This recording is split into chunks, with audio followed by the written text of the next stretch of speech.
Hello, welcome to Desert Island Retro. Today we are talking about Gangsters, a game for the 48K ZX Spectrum.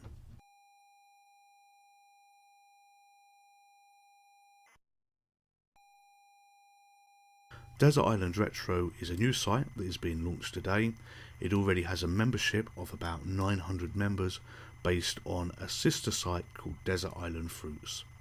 The purpose of Desert Island Fruits is to talk about emulation for a fruit machine point of view.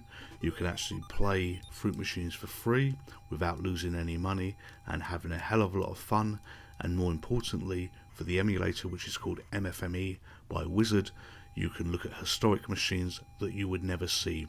These are machines that were being scrapped, thrown away, binned, just no longer in existence, and it really brings back the past into the present day. Some people may say, what is the point of fruit machine emulation? Well, I invite you to Desert Island Fruits to go and have a look and see the 900 people that are already there that are currently enjoying it, and you know what, there is every point for fruit machine emulation. That site is dedicated to fruit machines, and over a period of time a lot of retro talk was seeping into it. So I've made the decision to split the retro chat from Desert Island Fruits to allow it to focus purely on fruit machine emulation. Yes, there will be a little bit of cross-pollination, but hey, that doesn't really matter. I wanted to create a platform where people can go from that site to purely talk about retro-based products. This can be gaming, this can be old toys, this can be I can remember from the past. It doesn't really matter. The videos that I do here are going to be based on old stuff that we're currently using in the present day, perhaps refurbished stuff, and it's going to be a reflection on the past, and I believe of where we had less and less was actually more. So onwards and forwards, now that introduction is over, we're going to talk about Gangsters. First question is, why did I pick that game? Why would we launch with a game that nobody had heard of? Well, Gangsters is a great game. As a kid, I used to play something called Play by Mail.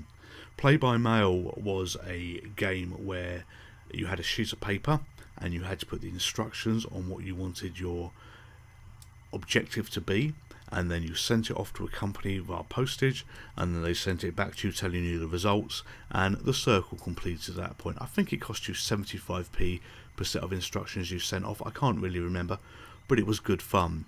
The nature of that game was something called It's a Crime, and it was by KJC Games. This was a great game. I have no idea what happened on the back end, but they created a scenario where you could thoroughly enjoy yourself, and you actually eagerly awaited the updates to come in the post to tell you what had happened with your gang, whether you were success, whether you were not successful at what you were doing, and how much land, how many other people you killed. Perhaps a politically incorrect type simulation these days, but hey, it was fun back then, and you know what? That was a time of innocence. Gangsters brought this to the 48K Spectrum for me. It was not something that I was aware had existed beforehand, and when I loaded up that game, it was, hey wow, this is absolutely excellent. The depth of Gangsters is quite deep. There's a cycle of movement that you go through. Basically, you work through each month in rotation, repeating similar sets of actions, and your object is to take control of the city, very much like the old play-by-mail game by KJC. If you can control the city, you win the game. The Spectrum doesn't have many crime games, but two that are worth a mention is Mugsy and Mugsy's Revenge. These are like Gangsters, but they are a very much lighter version. They feel very shallow in comparison, but what they do is they take the depth away and they replace it with good graphics from a Spectrum point of view. If you could have the ultimate of both worlds, you would take the graphic output of Mugsy and Mugsy's Revenge, and then you would apply that to Gangsters, and you would have the best game ever from a crime simulation point of view that could run on 48K Spectrum. The object of this game is to control the entire city. What you see in front of you is a selection of buildings, each a different colour.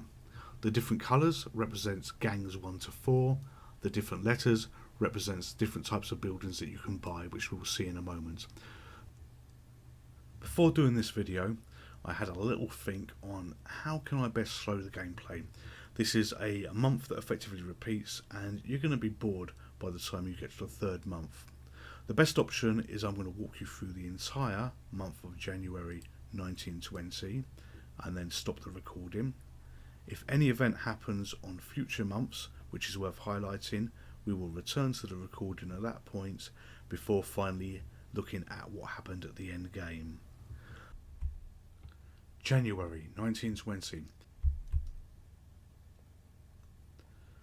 The first screen basically lets you choose what level you want to play at. Once you've picked level 1, it gives you a chunk of money and you can basically decide how many buildings you're going to buy. A reminder, it was distilleries, casinos, speakeasies and brothels. For the sake of this, we're going to pick 3 of each.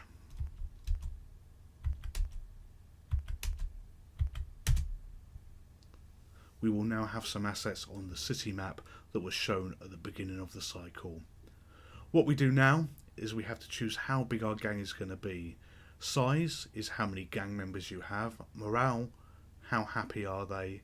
And the protection factor, I believe, is your personal protection factor. For this, I always start off at 50 and I will increment the personal protection factor by a factor of 10 on every single round. From a gang point of view, we're going to see whether we can buy 80 gangsters. Yes, we can. That leaves us 4k in the bank. We need to remember this figure. Sometimes you have an option to spend money throughout other parts of the game, but you never see your bank balance until you're on certain screens, and usually when you want to spend money, you don't know how much you've got. For a personal protection factor, as we just mentioned, we are going to go for 50.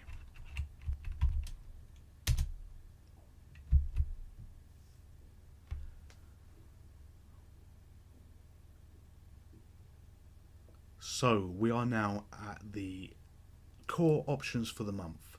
We can choose to bribe for the month. There was little point in doing this because we're going to 1, blow money, but 2, we've done nothing wrong, so I doubt that bribes are going to affect us in any shape or form. We can try and shop a rival, or we can go to the next option. Shopping a rival will plant evidence, I guess, send them to court. They have a chance to be innocent, they have a chance to be guilty. More often than not, on the first round of the game, you can actually get rid of 1 rival gang member by choosing to shop them. We're going to try and shop rival gang member number 1. This will give us control of his money and his assets, and obviously increase the footprint of us as a gang. Danger! Your rivals are a vengeful lot.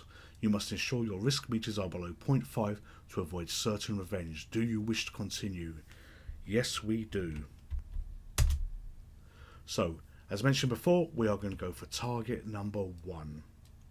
If this doesn't work, you have a very high chance of revenge happening to you, maybe a hit on you, your buildings being attacked. Fingers crossed, he will be found guilty.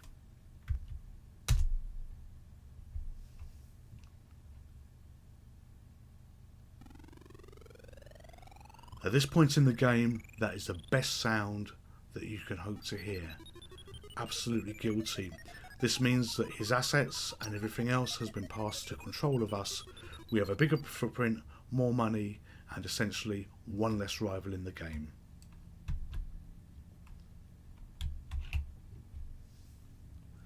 In a moment we are going to return to the screen we have just seen, and we will choose to go to the next option. What you do here is you're raiding rivals' assets. You're looking for a cache of weapons. However, if you don't find that, you can actually destroy buildings, cause them more financial damage. If you can find a cache of weapons, it's absolutely ideal because I believe the morale of your gang goes up, and this is what we're going to look at doing. When we go forward from here, we're going to see the city map that we've seen at the beginning of the game.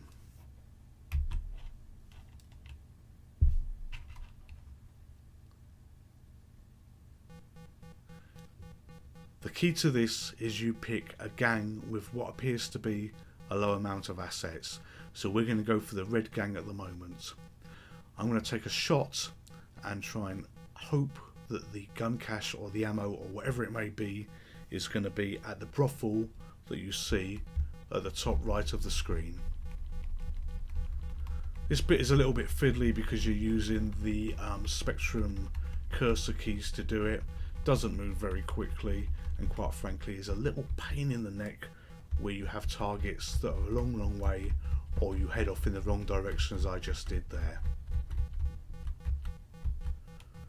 So here we are about to attack his brothel. If this isn't the cache of weapons, it will tell us how far away it is, so we can make a guess on what building to hit on the next time round we hit this round.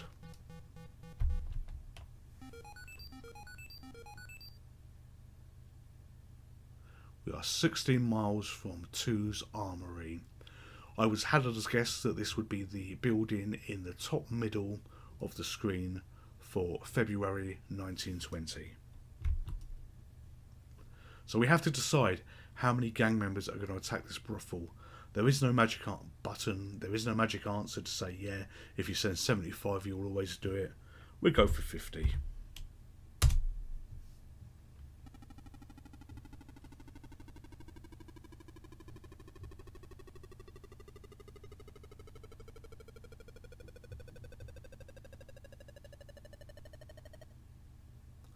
$94% damage achieved, $1,321 in repairs. At this stage of the game, this is good. The more damage you can do to your rivals, the worse off they can be. While if you can avoid damage yourself, you can then obviously increase your footprint when you spend at the beginning of the next round.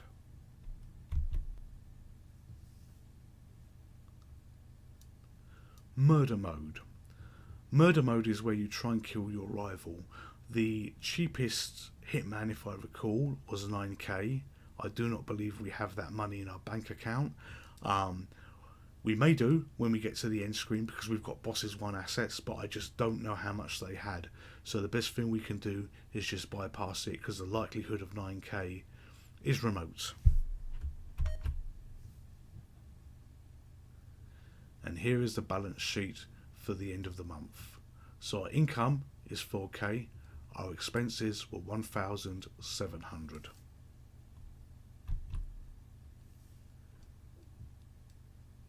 And we have a league table of where we are. We're not doing particularly well. We are position 3 with $6,797, but at least we're doing better than player 5. And to wrap the month up, you have an intelligence report. This will tell you gang members that have been brought or buildings that have been brought. In this case, Boss 4 has brought 2 casinos. February 1920. At this point, I'm going to pause the recording and we will get back to anything of interest that happens as we progress.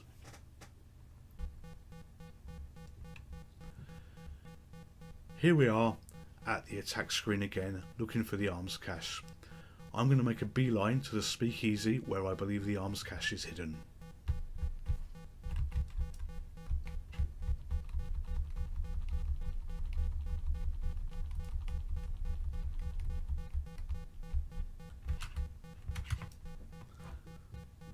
Let's take a look.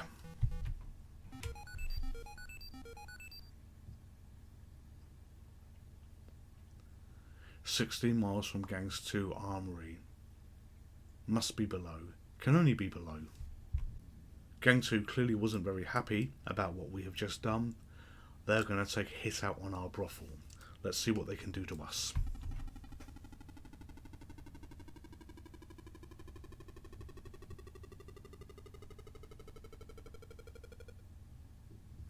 $65% damage, and that cost us $911. Something has happened to the gang. It looks like a gang member has been caught by the flashing indicator on the right hand side. We're going to be given some options to do something here, probably all of which are going to cost us money. So this mad bastard has been doing licordialing. Your attorney says the evidence looks strong. Do we wish to bribe the arresting officer? Well, every time I usually do this, I find an honest cop, so I'm going to say no. The trial is coming up shortly. Do we want to fix the trial? That could be a little bit easier, so let's go for yes for this. These things can be arranged. It will cost you $3,943. Do we wish to do this? I'm going to say yes. If you don't, what happens is this gang member will probably go down and a whole load of other gang members will leave your gang, which will leave you in a pretty bad situation. So yes, we will fix the trial. And he escapes. So here we are again, trying to get the arms cache for gang number 2. It's either this speakeasy or the one to the right. There's no way it can possibly be the one to the left.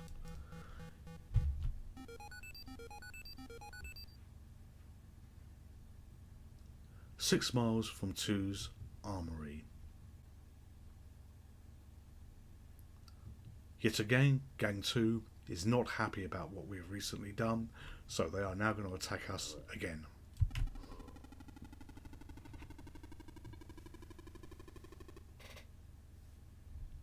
Not bad, just $532 worth of damage. So this is new, and this is something that you don't often see too much, a police raid, and they're going to take out our casino. So not only do we have Gang 2 that is constantly banging on our doors, we now got the police. I absolutely love these really crude graphics that you've got.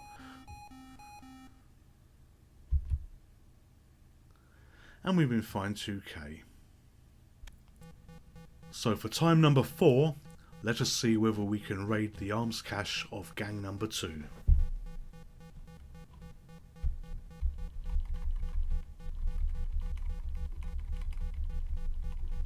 Furiously pushing away on the cursor keys to move this very slow target over to where it's got to be, because it cannot be anywhere else.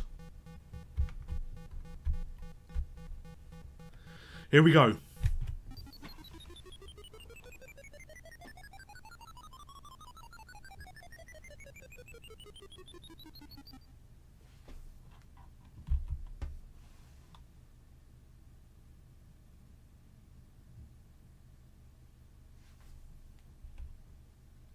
For this particular scene, in the back of my mind, I always have the music from Die Hard playing, where I believe it was Hans Gruber opens one of the first vaults, and you have the real strong classical type theme playing in the background.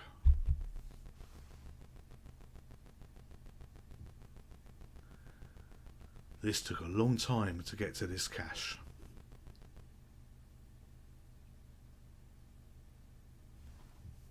Our morale is now 78. Let's carry on.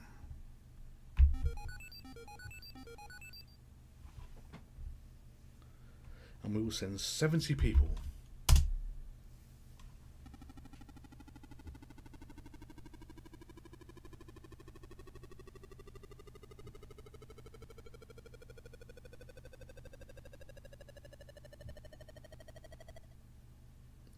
%99 damage achieved yet again.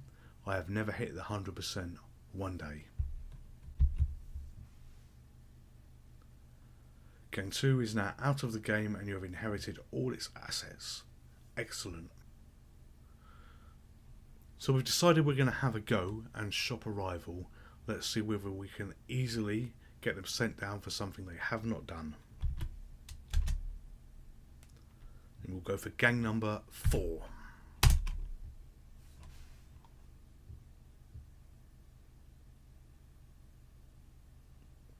This we didn't particularly want to see. There's a very high chance, now that he is proclaimed innocent multiple times over, he is going to take a hit out on us. We'll just have to see how this plays out.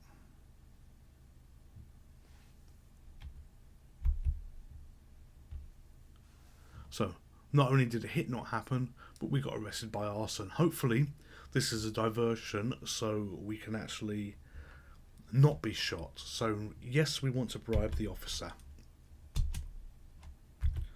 $4,000. And as usual, we find an honest cop. So we now need to try fixing the trial. Wow. 9k. Yes, we'll go for that. and we're free. So here we are, back on the murder mode. We have to really try and take out gang number 4 here.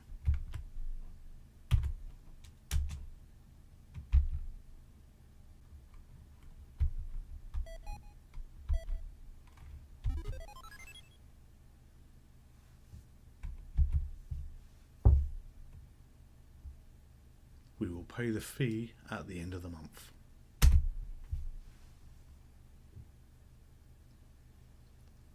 This is an absolute good sign. I think he's dead.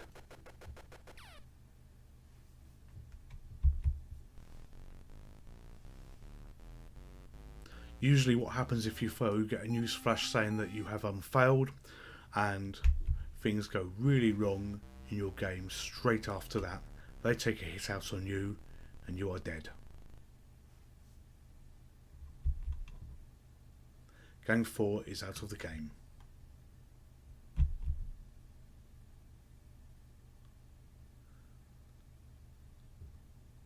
Now, Gang 3 is going to have a pop at us. In fact, they're the only gang left, so you know what? Good luck to them. There's more of me than there is them.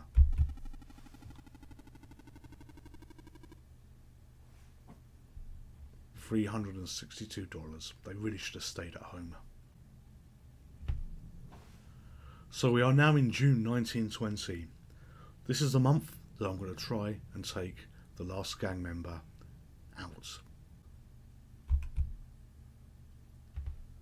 Before I can do this, I have to deal with this. Tax fraud. Your attorney says the evidence looks strong. Do you wish to bribe the arresting officer? Well, every time we try this, we find an honest cop, so no.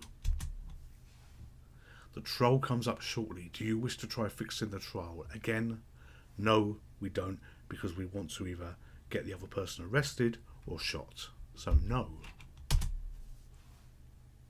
Bad luck, he's been found guilty. The sentence is 4 years. Because you failed to help one of your gang escape, the rap 4 gangsters have left your gang and gone back to their mums. Well, if they're that weak, good luck to them. Goodbye. So this is where we're going to try and shop the rival. We are going to try and get rid of the last remaining rival gang. Yes, we wish to continue.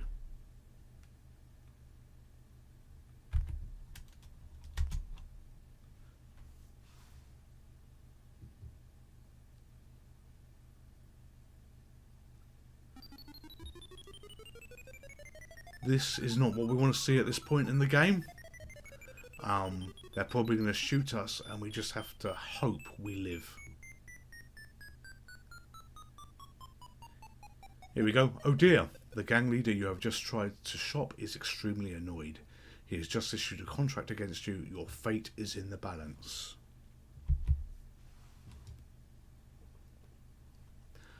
Judging by the nice murder scene that we had before, we have lost this. This is over. This is game over for us, for our gang. We very nearly made it. I truly recommend that you give this a go. You give it a play through and just see what it's got to offer. It is better than Mugsy. It is better than Mugsy's Revenge. If you ignore the fact the graphics are not so great, there is absolutely a hell of a lot more gameplay there. Good luck. Thank you for watching. Until next time, goodbye.